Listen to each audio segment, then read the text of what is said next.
اهلا وسهلا بكم متابعينا في كل مكان. جايب لكم النهارده منتج مميز، منتج جديد لقيت فيه وظائف جديده، قلت لازم اجيبها وافرجكم عليها. وطلب مني اكتر من مره ان انا اعمل عليه ريفيو. دي عباره عن سماعه بلوتوث، وبيسموها برضو سماعه رجال الاعمال. الماركه دي بتنزل باكت بشكل شياكي قوي، بيتفتح بالمنظر ده كده، وده منظر الباكت وشكل السماعه. هنفتحه دلوقتي مع بعض ونشوفه عباره عن ايه وايه امكانياته وايه ميزاته. الغريب او الجديد اللي انا شفته في السماعه دي ان هي فيها فيبريشن، ادي اول حاجه. تاني حاجه هوضح لكم دلوقتي في الكاميرا. اول حاجه الفيبريشن، تاني حاجه ان هي بتقول الرقم المتصل وهي بترن. يعني مثلا لو في حد اتصل بيك وانت لابس السماعه هتلاقيها هي بتنطق لك الرقم بتاع المتصل. السماعه دي بتبقى فرده واحده مش فردتين، وفيها القطعه دي بيبقى فيها المايك، وطبعا بتعلقها في التيشيرت او القميص اللي انت لابسه او البدله. طبعا عشان كده بيسموها سماعة رجال الأعمال أو سماعة رجال المخابرات.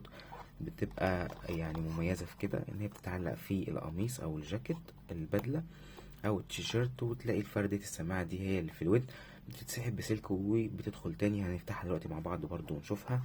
هنقول بس كل الخصائص والمزايا اللي فيها. هو إصدار البلوتوث بتاعها 5، وتشحن معاك في ساعتين، والمسافة بتاعتها بتبقى حوالي تقريبا 10 متر، وفيها خاصية معالجة الضوضاء. تمام. وستاند باي اللي هو تبقى مشحونة وجاهزة معاك أو تسيبها في أي مكان 90 يوم. البطارية بتاعتها 70 ملي أمبير. عايزين بقى نفتح دلوقتي ونشوفها مع بعض عاملة ازاي. ودي الإمكانيات المكتوبة في ظهر العلبة.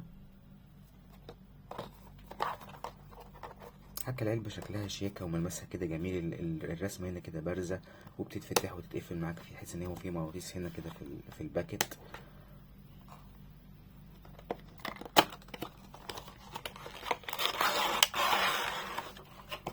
حجمها صغير جدا.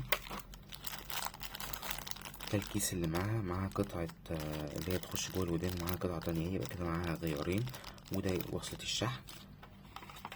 في هنا كمان كتالوج، طبعا هو هنا بالصيني وهنا كده بالانجليش.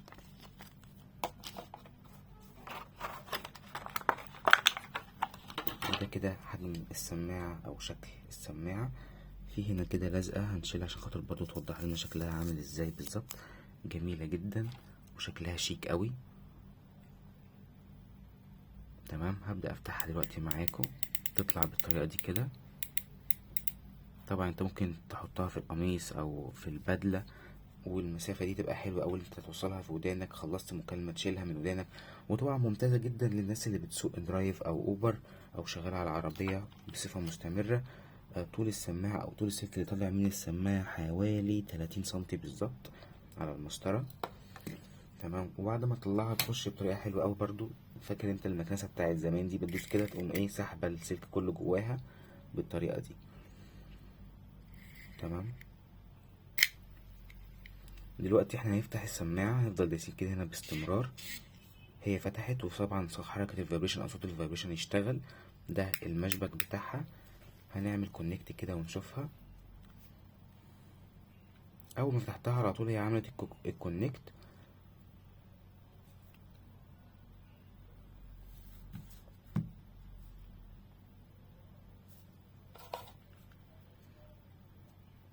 طبعا اللي واضح هنا عندكم في الشاشة، فهي بتلقط باسم K52، نفس الاسم او نفس الموديل المكتوب على العلبة K52.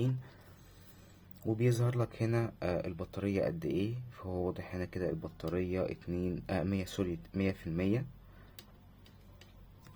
كده. بعد احنا عملنا الكونكت هنعمل اي اتصال بالسماعة، هيظهر في الصوت السماعة رقم المتصل اللي بيتصل بيك.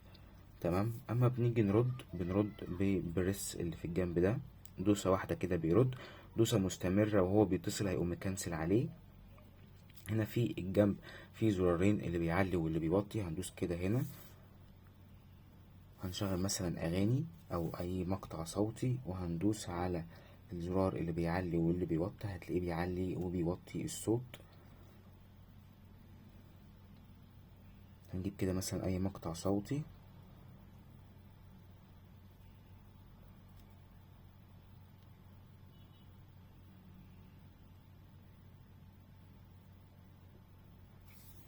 هنشغل مقطع صوتي ونرجع لكم على رجعنا لكم مرة تانية بعد ما جبنا مقطع صوتي.